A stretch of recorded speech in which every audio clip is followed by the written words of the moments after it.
mga taong nagsisimba, pero ang ugali naman parang hindi nagsimba.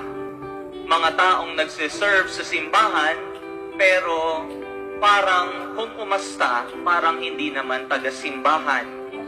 Mga taong nagdadasal, pero parang walang epekto naman ang dasal sa kanila.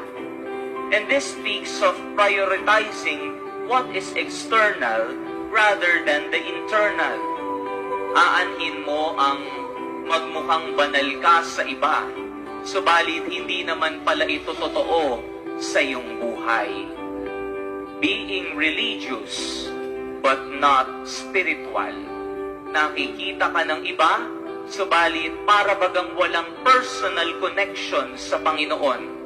Parang walang pagbabago ng buhay. And this is the cry of Jesus in today's gospel. Huwag kang magpakitang tao.